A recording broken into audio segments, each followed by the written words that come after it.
Hello, it is Friday the 12th of June and I'm out walking my dog in a high vis and talking about education. It's Simon here from Anseo.net.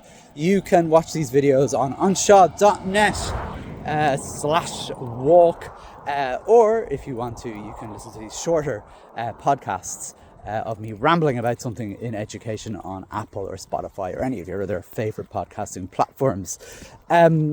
I'm getting solar panels in the house today, and it got me thinking about when the government installed solar panels in every single school in the country, or I think it was every school anyway. And I was thinking today there will be, I think, 22 solar panels going on my reasonably averagely sized house.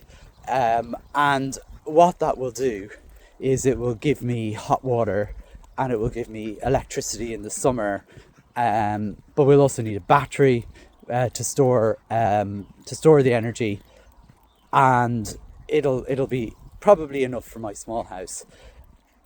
My school is significantly bigger than my house. Significantly bigger. You won't be surprised here. Most schools will be significantly bigger than my house, but mine is a big school. And the government decided, and this was a Green Party initiative, and I envisaged that the Green Party wanted the every school to be zero emissions at some point, and part of that would be to ensure that they had solar panels. And I think they may have said enough solar panels. I don't know, I'm not defending the Green Party, but their bigger brothers and sisters said, no, we'll just give every school 12 solar panels and then leave them off. And then what we can say is we've installed solar panels in every school, which is the truth, and then we will, and that's what all we'll do. It won't be enough to do anything. It won't be enough to have any significant improvement in really any field whatsoever. But we will be able to say we installed solar panels in schools, and no one will question it because no one does. And it kind of made me think, this is a symbol of how the Department of Education, probably how the government in general, but I only focus on education, how the Department of Education just doesn't think, does their business. We see it in all areas. Special education needs is something where I imagine a lot of people think they give the bare minimum, or they give so little in supports, so that in the end things become worse for children because they're not supporting them properly. They say, we're giving schools, we're investing so much money in special education, where every school has more special needs assistants than ever before, and so on and so, all the language that's technically true, but none of it is enough to actually have an impact, a positive impact. You're essentially in situations where things we're containing, maybe at best, in often the cases. When it comes to special education teaching hours, it's the same thing. Why do they not overinvest? Overinvest. They don't even need to overinvest. Just invest properly. Don't give schools the equivalent of 12 solar panels in terms of special education needs. Give them what they need to actually run the school properly. I mean, it's the same in so many different areas, that they don't give enough. So even the school book scheme, which I don't like anyway, what they've done is they started off by giving every school €96 per pupil, and then schools went off to buy whatever they needed. Then they cut it to €80 per pupil. An average maths book these days costs over €20.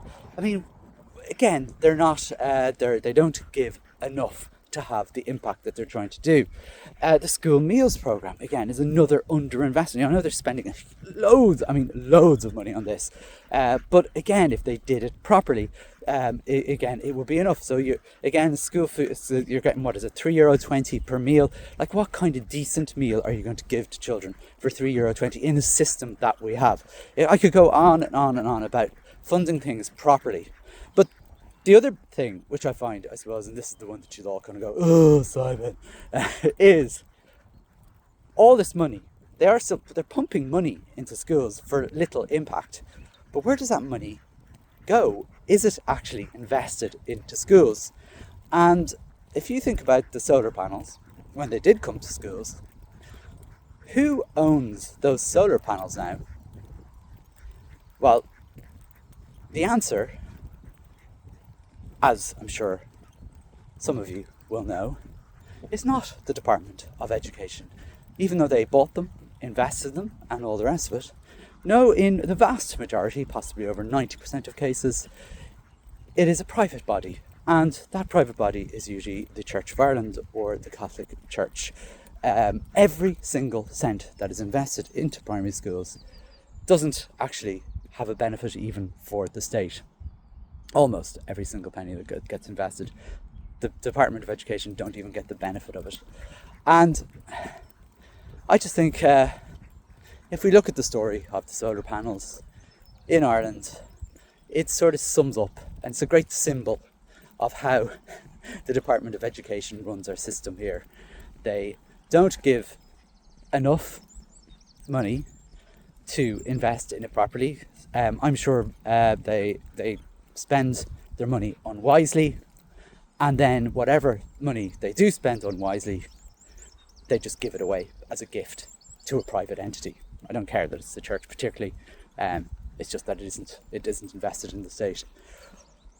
So there you go. There's me finding a positive story in my life and transferring it to a negative story in education.